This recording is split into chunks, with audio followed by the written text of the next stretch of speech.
You are now listening to Out of the Blank.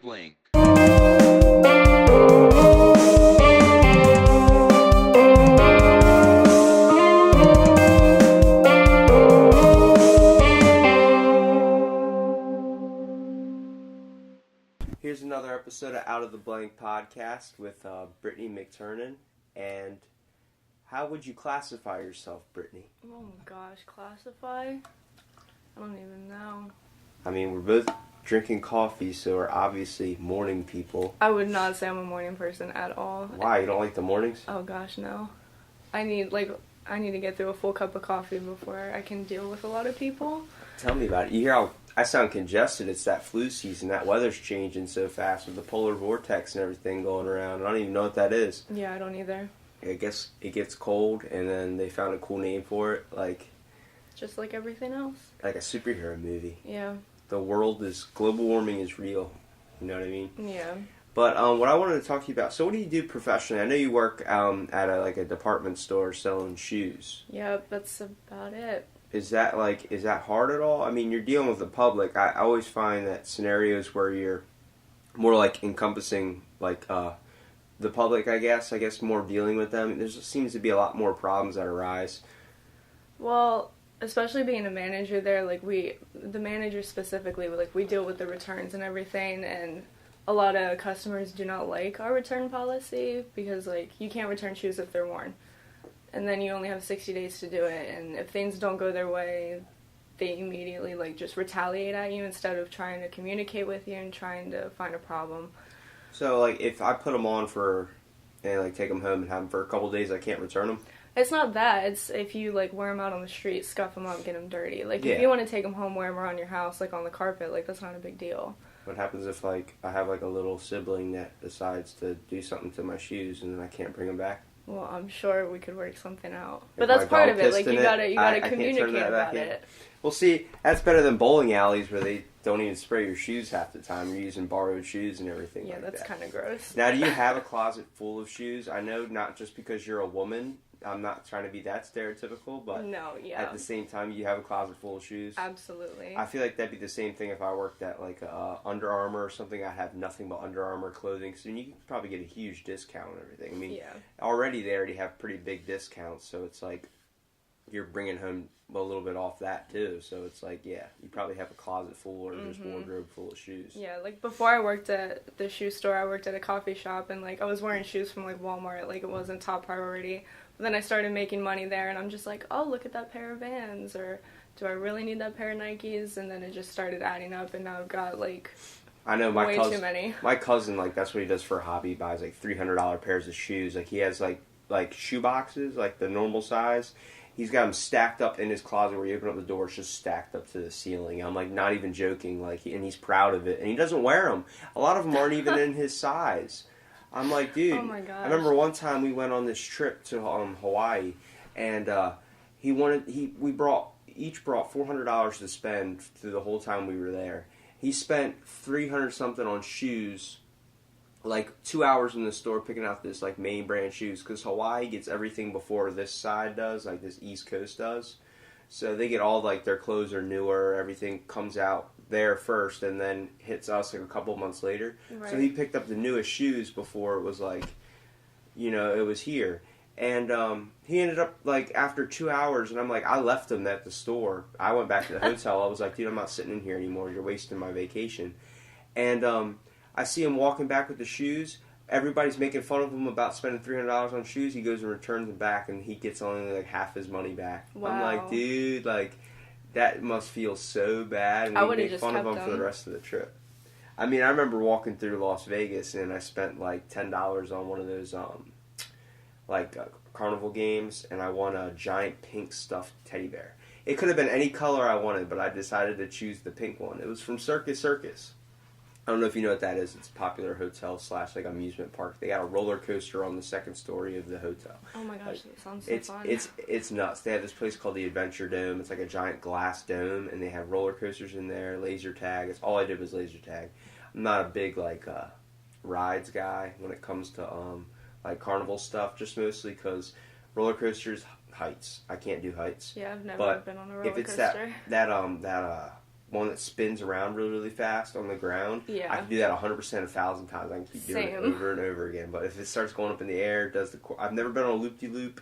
None of that. That stuff freaks me out. I saw Final Destination when I was a kid, and then next thing you know, ruined everything. Also ruined tanning beds. Yes. Final Destination 3. Absolutely. Yeah, that ruined it all for me. Absolutely. One thing you actually do recently, or went to recently, was the Comic-Con convention, which I wanted to talk to you about. Do you enjoy that? Like, it was so much fun. Okay, so do you love the fantasy aspect of dressing up? Yes. I have the fantasy aspect of, I would like to be born back in, like, the medieval times. Like, where swords and all that stuff was relative, magic and all that. Like, that stuff interests me. Like, when I play games, I usually fall along that side. Or stuff to deal with, like, ancient history type stuff.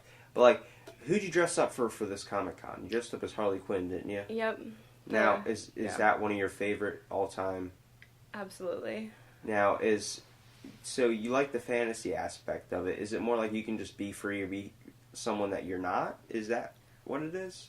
Part of it is that, I don't know, I just becoming that person, like, wanting to dress up like that person. Like, if you want to dress up for Halloween like that, and you just go to a simple Halloween party, like, yeah, your friends know who you are, and they're like, oh, you look good dressed up like Harley Quinn, but, like, going to Comic-Con, because I've been to the Ocean City one twice, they've done it for 2 years, and both times I dressed up, like, I had little kids come up to me and, like, freak out because they thought I was actually Harley Quinn, and, like, that, like, it makes you happy because the kids are like, oh my gosh, can I take a picture with you? And, like, you're really touching that child and, like, making that kid happy. And it's fun in a way. I had my buddy Chris Rourke on here for my podcast. I don't know if you know who he is, but he works at Casino Downs, or the Casino Ocean Downs. Right. And he goes to those all the time. He was talking about one they went to where some dude played, like, a full metal cover version of every single Nintendo theme song out there, like Mario, all that. And, like, he's talking to me about how cool it is to dress up, all the costumes people make. I'm like, it's probably the same thing, like, the same feeling you get when a kid wants to take a picture with you is the same feeling, the guys that work in amusement parks, like, when they're walking around as Batman and Superman. Exactly. And, you get their autograph. I remember all the time, I went to Disney World, I would have a little autograph book for, like, Mickey Mouse and all these people for them to sign. And it's just a guy in a suit, but to a kid, that's everything. That's meeting their hero, in a way. Yeah. Especially when you meet Spider-Man and get to take a picture of him, like... I got to dance with Cinderella when I was a little baby.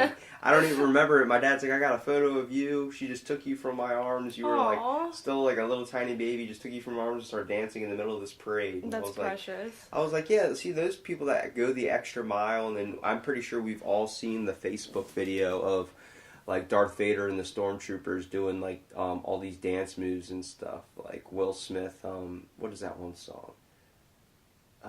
It's like dun dun. Oh, dun, Jump On dun. It. Yeah, I love that Jump song. On It. Yeah, they're all doing that and dancing around. It's like, and it's cool because like it's a person in a costume, obviously, but it's like at the same time, it's the fantasy aspect of it. It's also why I like I wanted to always get into LARPing. I don't know if you know what that is. I've heard of it. Live action role play. Yeah. It's like where all those people are running around the field with foam swords and like acting like wizards and stuff. Apparently they do that at Warwick. I have not found this program, and I've been at Warwick. I'm like, it's my last semester, so I'm like, where is this?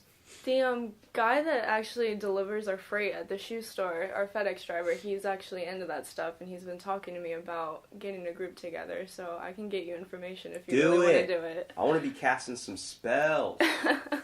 I mean, I don't go, like, obviously that nerdy into my personal life with it, but it's, like, it's cool. I mean, you grab a foam sword and you're in, a fight with this dude. I don't know. It's not like I'm, like, like thinking about dragons all the time, but it's pretty cool. Like, it's like a battle. It makes it feel primal in a way. Yeah. And I always wanted to go to the Comic-Con conventions, but they're always like, I'm either working or something's going on where I don't know in advance or something. Like, I don't know, like, I don't go and look for events that are happening. Right. What's the farthest you've traveled to one of these events? I've actually only been to the Ocean City one. Is it just every time it comes down you try and go? Yeah, like, I want to try to, go to other ones. I want to get into cosplay more and, actually make my own costumes. Because, the Harley Quinn costume, because that specific costume was so popular, Hot Topic was practically selling half the costume. Well, Suicide Squad, I think, was probably the biggest influence for, Harley Quinn's boost. Absolutely. The way you dressed up is not how the original Harley Quinn right. drew up. The cartoon version was, the one that looks like like a Harley basically in a way. Right. But I just think that's cool because like you're into makeup too. Because I see you always ordering like multiple. What girl isn't into makeup? Yeah, Yeah. This is the hate podcast, but no, it's like it's when you're able to like find ways to contour your face too, and make it like match. Like you see these people go insane where they have looks like they're part alligator because of just the form of makeup they have. Right. And it's ridiculous. Like, but like, I don't know. Is Harley Quinn? Is that your favorite like all time like superhero? Not superhero, but supervillain or just person you would like to dress up as? Because you come over with a coffee mug with Harley Quinn on it, so it's like... Well, you should see the inside of my car. It's all Harley Quinn, too. Okay, so Harley Quinn is like a big influence. Like, you kind of look to that. I named my car Harleen, so... Oh, my goodness. That's, yeah. What? Do you actually read the comic books for her? I do have a couple of them at home. Now, what did you just like her? She's a bad girl kind of type? I honestly don't know what got me into Harley Quinn. I know my obsession with her started like a couple years ago. I think I was back in high school when it started, but I can't remember what exactly got me. Just kind of feeling out of place in a way. Kind of. Like I started like getting more into like DC Comics and stuff like that back in high school, and then like I started playing like Batman Arkham Origins on Xbox and stuff like that. So, but especially living the gamer girl life. Trying to. Taking selfies and saying gamer girl. Oh yes. It's pretty cool though. I mean, gaming is like, I don't play a whole lot anymore. At least I try and stay away from it. Try and go out when I can. But I've been getting into stuff that, like, from high school that I never thought I'd be interested in at all. Like, psychology in a giant way. And, like, I came to the conclusion this podcast is, like, a form of therapy where I'm, like, not just getting my problems out, but we're unraveling mysteries in a conversation. Right. Like, I realized at the age of 20, like, obviously we all have our hard moments where it's kind of tough to go on. But then, like, something just clicked in my head where I was just like, I've met so many interesting people in my life, and they all have stories to tell. We've all had, like, past traumas and experiences, and I just want to hear it all. I want, I met some people that were like, I've tried crack once, I've tried cocaine once. I'm like, whoa, you guys are like my grandma, basically. Like, You're not, like, I'm not saying my grandma was. I got it. But, like, they were, like, older, and they were, like, so, like, very caring, and, like a grandmother would be. Like, right. And it was just, like, to see that you went through that, and you're able to, like, be this productive person in society today, and, like, you just need to kind of realize sometimes what's more important. And it's helped me, like, I understand literature a little bit more. I like to take the time to go get a book. I've been thrift shopping, doing stuff like that, and, a lot of people just kind of, like, they're on autopilot. I talk about it so much on this podcast. It's like they're just walking around through life, either getting obsessed with the next thing that's coming out, new iPhone 10. Yeah. It's like, take time to enjoy the day. I mean, usually I go outside and, smell the air, and, I can't really smell because I'm all congested up in this freaking polar vortex. Exactly. But it's like, I like to enjoy, like, not really the little things, but, like, just life in general. Yeah.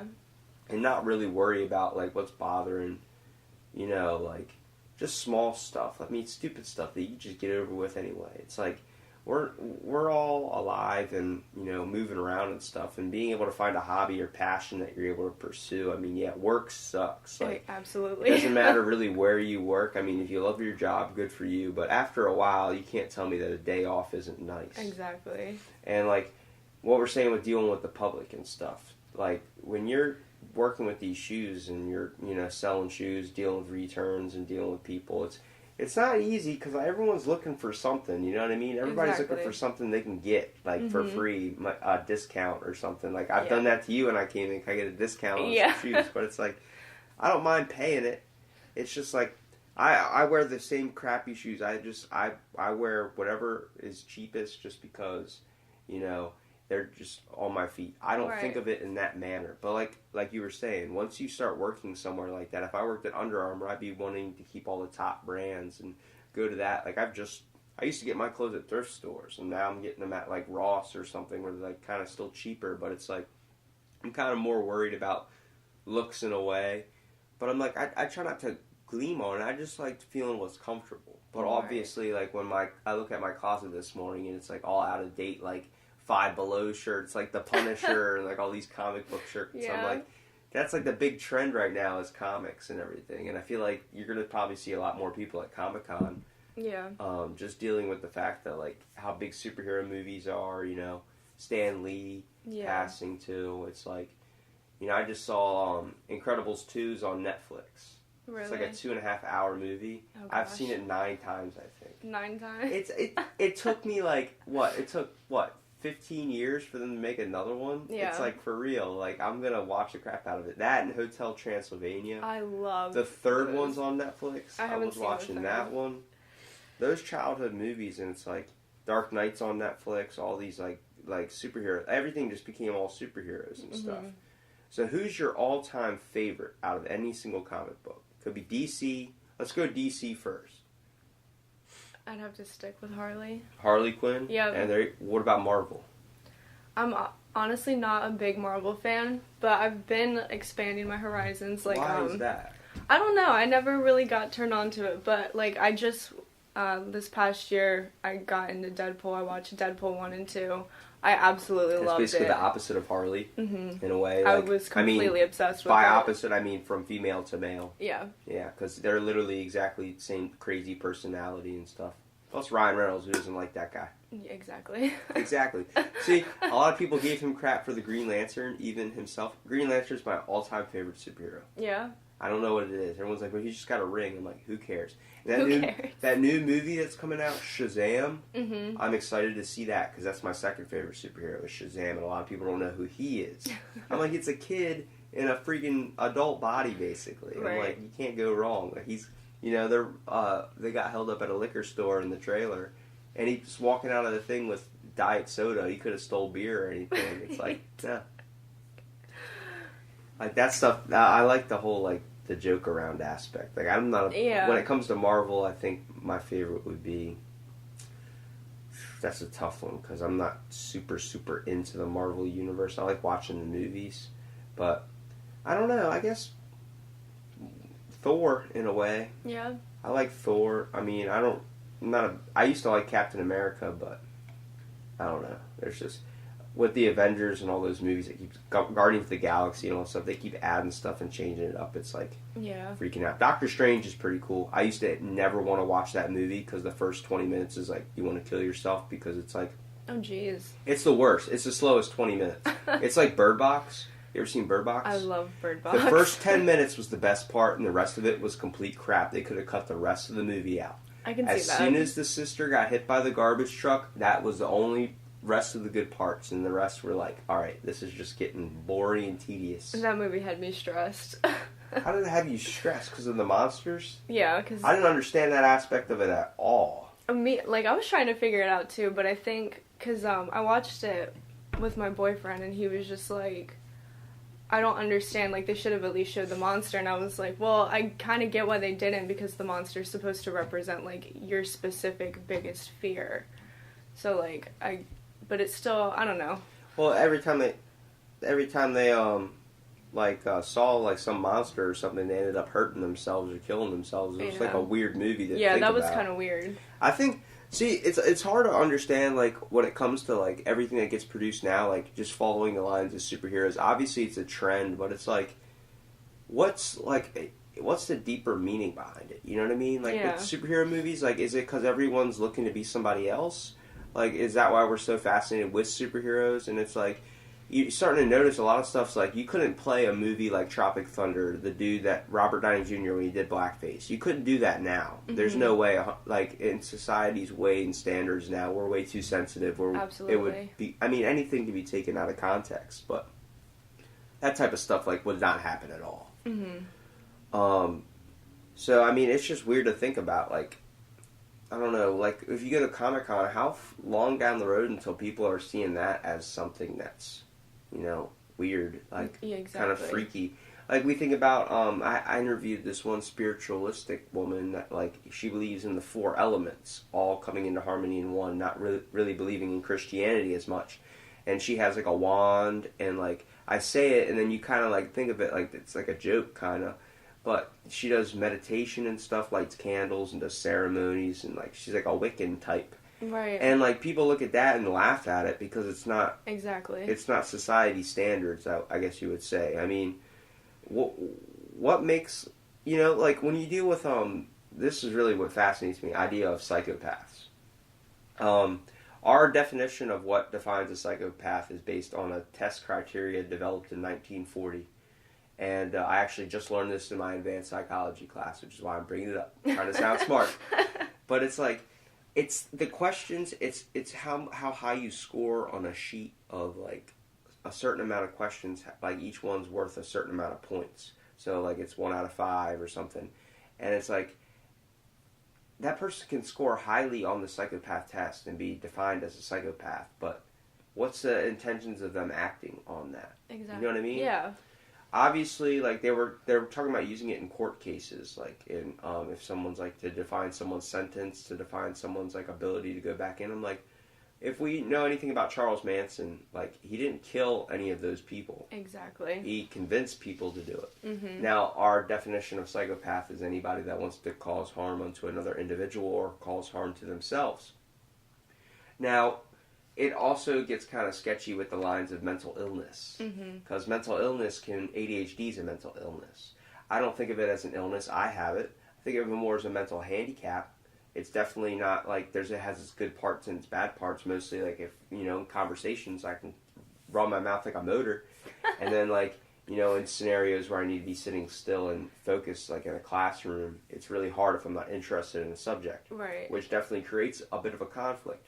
But people see that as a mental illness, like same they would see as an OCD or schizophrenia, which in my eyes is a little bit more worse, especially when you're dealing with multiple personalities. And it's hard to have, like, you have multiple voices in your head telling you to do things. That's a little bit of a different reaction than, just having a certain amount of energy. Exactly. Yeah. And the fact that we're still using a test from, like, 1940-something for diagnosing psychopaths, and then now they're talking about bringing up all these new laws are being passed today, like, about mental, like, asylums, insane asylums and stuff, bringing it back. Now, I don't think we should have it, like, Alcatraz, where it was that type of what was that prison? The one that it's like on an island and it's all these mentally ill people and like locked away from society. But it's like I don't think we should have something like that. I think we should have more of a program in prisons to help identify certain people that have these characteristics or stuff that we deem as harmful to other people, and then not really lock them away, because solitary confinement is probably one of the major forms of torture we use today. There's so many cases of people that come home from jail or prison, and they've been in solitary confinement for so long, and they just lock themselves in their rooms and they're all depressed. There's been like 3 cases of kids under like the age of 26 that have committed suicide after 60 something hours of being home because they just locked themselves in their room, no TV, nothing, just a bed, because they couldn't like they just wanted to be alone basically, but they couldn't cope. It's what solitary confinement does to you. Yeah. If you're in it for a long time, after 48 hours you start seeing things, you start hearing things, you start wondering how long you've been in there. And the problem is there's no windows and stuff, so it's like how much time has really gone by? Yeah. Well, you feel like it's 5 minutes, could have been 10 minutes, 20 minutes, an hour. And it's like, yes, there are times when that's a good scenario to use if you're trying to isolate somebody, but they should not be kept in there, where they leave people in the hole. You hear that in the movie reference. Yeah. It's a little bit scary in a way. And, like, if you have someone that has, like, obviously we all have our mental handicaps and mental issues. Right. And we all choose different outlets to, go after that, whether it's, like, OCD, whether someone has to keep washing their hands 30 times a day, in a certain pattern, or their family dies. Like, that's how they think of it. That's how their brain works. That's also a mental handicap. But we think of it as a severe mental illness where this person... When I think of mental illness, I think of white jumpsuit, leather belts, like, needs to be tied down, strapped down, bars in the window. That's not what it is at all. Yeah. So it's like, how far, like, in society standards are we really going to diagnose that? Is there going to be a point where people that go to Comic-Con are considered? Do you think there's going to be a point where people at Comic-Con are going to be considered mentally ill people? I mean, I wouldn't really aim it just at Comic-Con, but I feel like there's going to be a point in time where no matter what you do, someone's always going to have a problem with it, and they're always going to have a negative context for what you're doing. Because like you said earlier, like, everyone's so sensitive now. No one can handle anything. It's all, oh my gosh, woe is me, like... I mean, one of my favorite TV shows as a kid was Johnny Bravo, and you can't even play that anymore because of just how, like, society would be today with women. Like, it's a dude that was hitting on women and getting rejected, and then the guy that was the nerd was getting the girls. So it's like, at what point, like, that's completely how society wants to see it today, but they see Johnny Bravo, big muscular guy, you know, and he's not doing well with the ladies, but he's saying these, like, cat pickup lines where it's like, it's offensive. I'm like, there's a point where we should draw the line on what is offensive and what isn't offensive. Exactly. Absolutely. I'm just afraid, like, with, like, everybody just getting so sensitive and stuff, you're going to start seeing protests for people that are going to Comic-Con. Like, there's going to see a bunch of people with signs out saying this is mental illness in a way. I'm like, okay, well, isn't you drinking 3 cups of coffee and going to Starbucks ritualistically, isn't that mental illness in a way, too? Yeah, exactly. Yeah, and, you know, it's really sad, like, how, like, sensitive everyone is, and it's like going to Comic-Con, I didn't really have the problem so much this past year, but like the first year that it happened when I dressed like Harley Quinn, everyone's seen Suicide Squad, so they know how short her bottoms are. Well, when you want to dress up, you got to get full in character, so... They probably criticize you if your I had stuff wasn't I had a lot of leg showing and a little extra showing, and you know, like, a lot of girls were like throwing me nasty looks. And... not really, and actually, like, so much the parents weren't even giving me a nasty look, so it was just the younger girls, you know. I'll be 100% honest with you, the main reason I wanted to go is because I heard about how freaky it is down there. Yeah, I heard some girls down there get a little crazy. Well, I haven't witnessed that so much, but... Well, you're probably seeing a whole different spectrum, but... That's true, too. Plus, if I'm walking down there, I can take my shirt off. I got a 6-pack, so I'm just going to dress up as, like, Iceman or something, yeah, like some just Marvel whip your hero. shirt off. Start walking around. I'm pretty sure that's what Brock did at one point. He just walked around with his shirt off. I mean, at the same time, you're dealing with a whole group of people. You shouldn't care what anybody thinks. I think when you see those people dress up like that, none of them care. Exactly. None of them care about what you're thinking of them. Everyone just wants to have fun and have a good time. And exactly what people make fun of about that is the best aspect of it. Because they don't care, they're not themselves. It's not like in a bad way, like, but they can completely just put on a mask and go do whatever they want. Exactly. And it's like, in society, we care so much about how people think of us constantly every day. Do I look like this? Should I look like that? Should I wear this? Should I wear that? Right. It's like if we walked in with the same standards that Comic-Con has, then society would be a wonderful place. Everyone would be walking around not caring what others thought. And we have a really tough time of, you know, doing that. And I feel like that's the inner meaning in Comic-Con in a way. Because, I mean, you guys are having fun at the same time. You guys are celebrating, like, people that you admire in a way. Right. And, like, they're all people that you want to aspire because usually every single one of those people that you guys dress up as is, like, a badass in their own form and in their own way. It's like, whether it's for a sense of humor where you see somebody dressed up as Hello Kitty.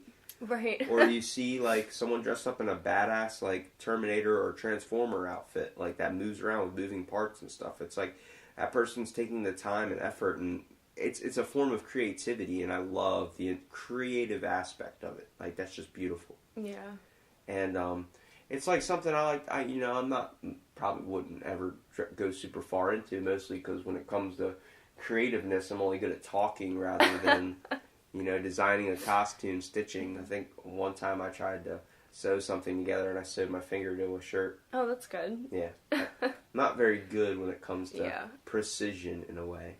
I mostly just like grab a ball and chuck it in the general area. Yeah, YouTube's gonna be my best friend when I start trying to create my own costumes, so we'll see how that goes. Do you have like a more of a passion for anything in particular? Like, I know you don't want to work shoes or just go to Comic-Con events for the rest of your life. Yeah. I mean, maybe Comic-Con's not too bad, but, you know, like, is there something that you want to chase after, like, in the long run, career-wise? I'm still, like, struggling to figure that out, because I have so many different things that I enjoy doing. Like, I love drawing. I love doing art. And at one point I did want to be a tattoo artist, and I still do. I just, right now, I don't have the space to whip out my tattoo kit and, like, practice doing all that. But it is still something I'm interested in. But then I also love music. Like, I'm teaching myself how to play piano right now. And I love singing. I just can't sing in front of people because my social anxiety is, like, through the roof. And I used to have really bad social anxiety, and it was weird. It was, I took a communication, an oral communication class, a speech class, went away. Really? And that's why I started podcasting. It's like, it took all of me just for me to get here today. Like, my anxiety gets so bad, and I don't understand, like, why. But, like, I hate driving to new places. Like, my anxiety gets, like, high when I'm driving. I've met a couple people that I've had on my podcast that have said the same thing, where they've had to do something before they came here, like drink something or, you know, like have a shot or something before they came here. I'm like, you're just talking to me. You know, it's not like, I try and keep you in a comfortable scenario in a way. Yeah. I mean, we're just having a conversation. If we want to end it whenever we want to end it, we can end it. So it's like, I'm not holding you down in any way. I just want to get your thoughts and then your enjoyments on life too, because we all have something that makes us like drive to keep moving forward in a way, and whether we know it or not, it's there. And it's, you know, I mean, if you're into drawing, have you ever thought about just maybe trying to illustrate some comic books in a way? I actually have not even thought about doing that. That's a pretty good idea. That is something. Because if you love the fantasy aspect, you can make like your own little like comic book superheroes. My bodybuilder instructor, his name's Chuck. He was on one of my podcasts. He big superhero fan. He used to buy superhero comics all the time when he was a little kid, and he used to draw the bodies of them. And then he just like he would go real detailed into the bodies. Yeah. And he was like, I want to look like one of these guys. And he went into the bodybuilding career. That's how he found it. It clicked like that. Now it's not going to be this simple for everyone, but it's like if there's something that you are passionate about. I like to draw, but after 5 minutes, I'm like, all right, what the fuck am I doing? Like seriously, it's not fun anymore. And you know, I'll set everything up, get a pencil out, sharpen it, get everything. I'm ready to go. But it's the same thing when I'm with school. I start procrastinating if I'm in an environment that's not set up for it. Exactly. It's the main reason why when I podcast, I make sure, like, you know, like, phones are on silent, you know, stuff like that, just because I want to be having a conversation with you. Right. When we get into a vibe and a tone, I want to jive in that. You know what I mean? I don't want to kind of pop out of it in a way. I call it out of the blank because we can pull thoughts out of anywhere. So it's like, whether you're doing it really early in the morning or really late at night or in the middle of the day, you know, depending on the weather, depending on what you did that day, depending on what your thoughts are on that day, it's going to be different. It's going to be, you know, something else. And every time I'm like, if I could just do this all day, just have them lined up after lined up after lined up, it'd be awesome. Yeah. Just because, like, it's cool to hear everybody's little intake on life.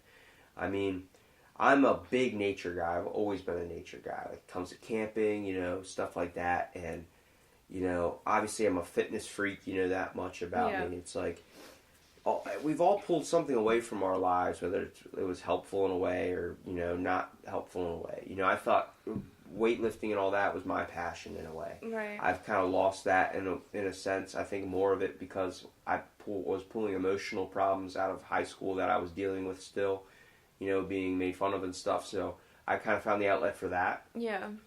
With the gym, getting in like really good shape and stuff like that. And I'm not bragging or anything. It's just like, you know, I focus way too much on looks. I always watch what I eat and stuff like that. It gets annoying after a while. But it's like, I'm trying to find another way. Like, I found this as like a side hobby to deal with either all the stuff I got going on right now, which a lot of people think is a lot. Like, when do you sleep? I really don't. I'm up at like 3 o'clock in the morning brewing up coffee. Like, I wish I could sleep longer. I don't know what it is. I believe there's a certain thing that society had way back in the hunter and gatherer days called a night watcher. I don't know if you know what those are, but it's the people that can't physically sleep at night. They can sleep many times in the day, but they're meant to watch over the flock basically when everyone else is sleeping. They're meant to watch over and guard and do that. I think I might have been like have that instinct in me because it's so hard for me to even try and get an ounce of sleep. Really?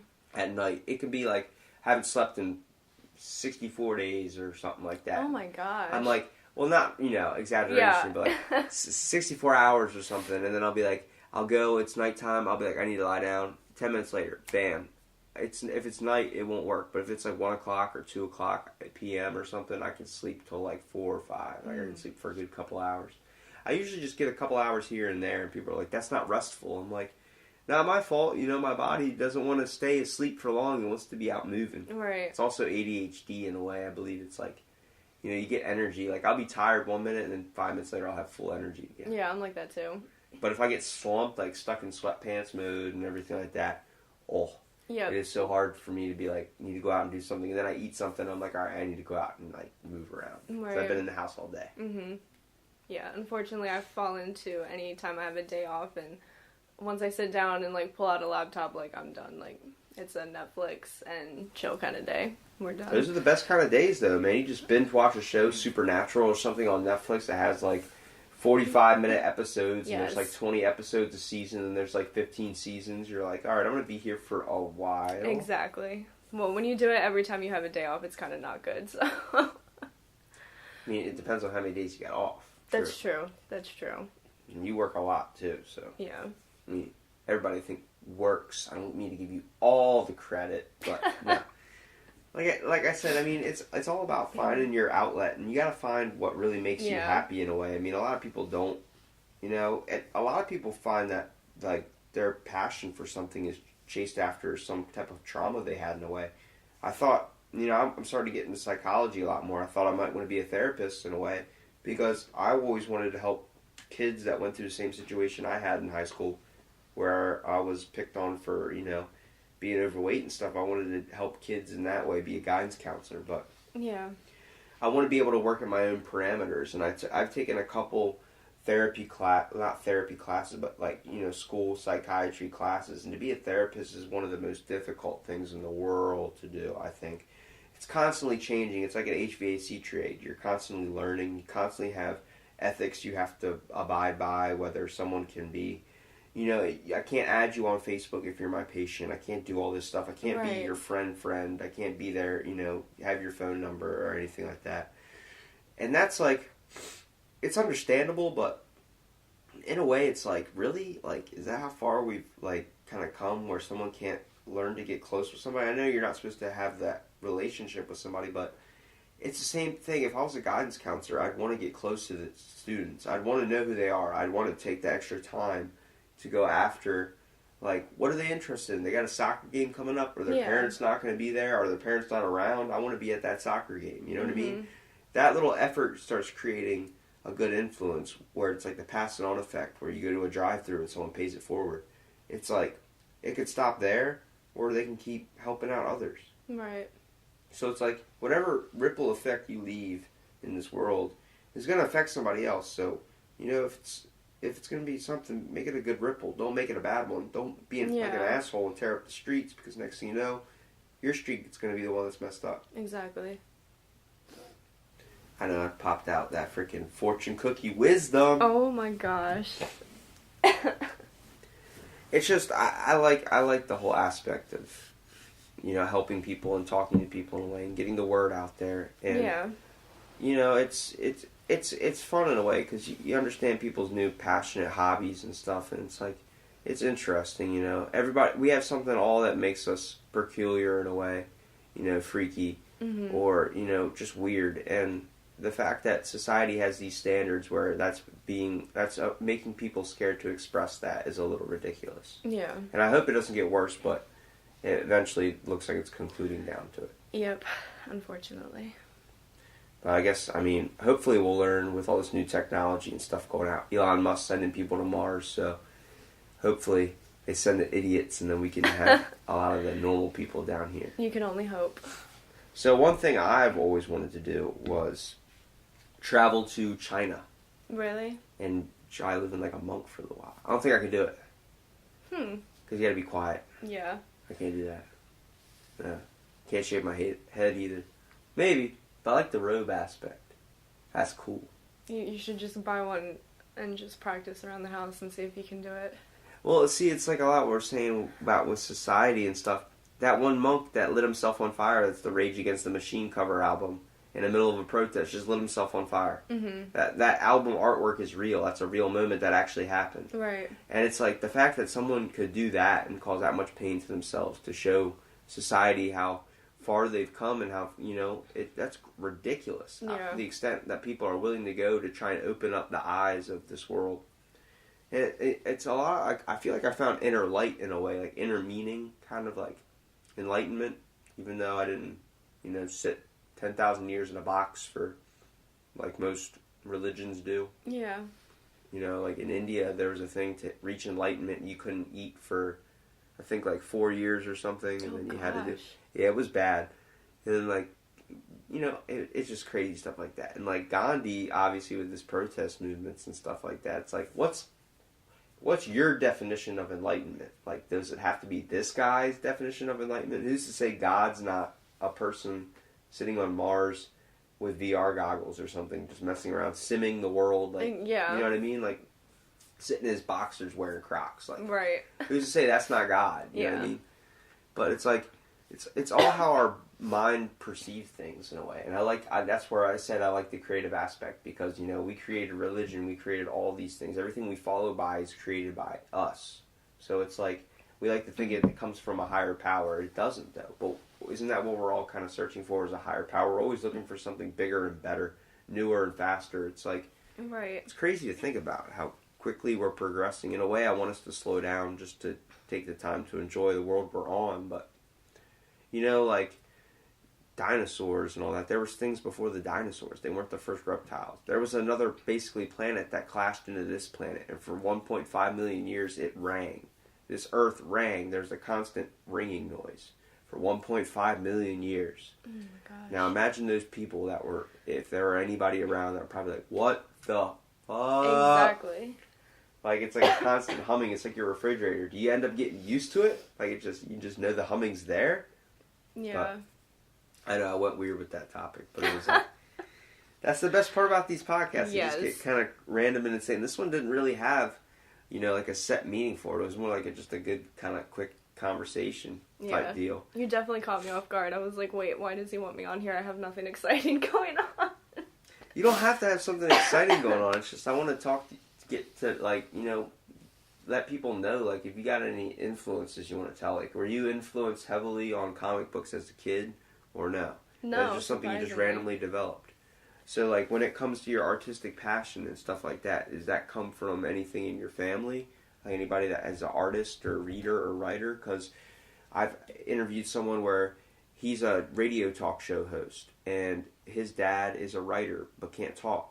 Like, doesn't like to talk, but he can explain all his words down on a piece of paper. Yeah. And then the radio show guy, his name's Tyler, he can't write stuff, but he can express it in words. I can express my emotions in words. Like, is that something that you have in a way? Like, not saying expressing in words, but what do you feel like you can get the most out of what you want to say in life through any hobby or activity? Well, like, when it comes, like, specifically, like, with just artwork, like, my mom, we always used to color when I was little, and I always learned to color, like, inside the lines, and I was really, like, precise about that because I watched my mom do it.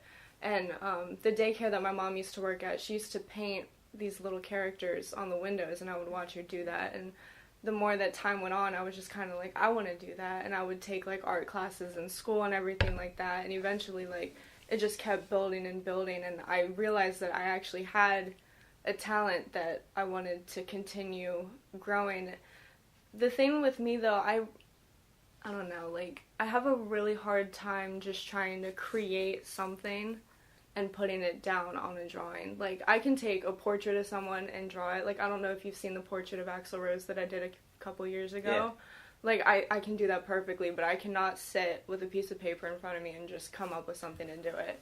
Sometimes, like, that comes from a big thing of child imprinting, like coloring and stuff with your mom and stuff. It's, when it comes to, when you're creating an artwork, there's a lot of famous artists that have to get up and, it didn't take Da Vinci, one day to create the Mona Lisa. That took him a long time. He was stopping and going and stopping and going. It was like a 3-year-long process. Right. Just constantly adding things, constantly changing things. And, like, if you make something and then you come back to it, and a day later, a week later, reflect on it a little bit, there's things you're going to add, there's things you're going to change. Mm-hmm. I find that, like, when I draw or something, it's hard for me to sit down and do the whole thing at once. I don't know unless I have the full idea in my head. but I can always know later down the road, it's like I could add something to it. It's the same thing with comedians in a way. You know, I wanted to be a stand-up comic for a little bit too, just to get out there, but I was afraid to go on stage. Mm-hmm. But it's like, those comedians have bits, and then constantly, like, they'll do a bit, and then it'll be funny, but it could be better, and then they'll keep thinking of stuff, and they'll add to it, and the next thing you know, it's like a perfect joke, and they feel like it's sunk in the hole, like they got a hole in one, it's perfect. It's the same thing. It's anything really takes time and another view, really, to look at when it comes to just art, music, anything. You know, if you watch a movie, you're like, I would have done it this way, I would have done it that way, I would have done it this way. I think Right. the only movie type you wouldn't be able to change would be M. Night Shyamalan, because I don't know how he does those twist endings. But Yeah. it's like, you know, when you look at that type of stuff, it's crazy to think that, like, just taking a minute to reflect and coming back to something, you know, even if you think it's perfect, there's always something you can add or change. Nothing in this world is ever perfect. Mm-hmm. We can get damn near close, but nothing's ever perfect. And if you find something that, you know, you feel strongly about and comfortable towards, whether it's an artwork, I'm not too impressed by the famous artists that, like, just flick paint on the canvas. Yeah. And that's art, and they make you kind of, I understand the whole aspect, like, but the fact is, I know they can paint something and they don't. Mm-hmm. And it's like, you see those people that struggle and try and paint something and they can't make it come onto the paper. It's like, you have that talent to do that. Why don't you chase after it instead of being as lazy as possible? Yes, it makes you a lot of money, sure, but it's like, at the same time, don't you want to see how far you can express your creativity in your mind? Push it. Mm-hmm. Like, run the steam engine dry. It's like, you want to do that. And that's where I feel like if I can take, I brought up before, it's like, if you can take every step forward into chasing after your dream or passion or putting 110% into anything you do, you're not going to fail. And maybe in the eyes of society you might fail, but in your eyes you should never look at yourself as a failure for not achieving something. Do or do not. You know, Yoda used to say that. It's like, as long as you're able to go after something like that, it's just cool to think of. And I know that just got a really meaningful ending to something, but it's just interesting to me to find the creative passions that we can all invoke in many different forms and many different ways, and it's something that I believe is a major takeaway in life.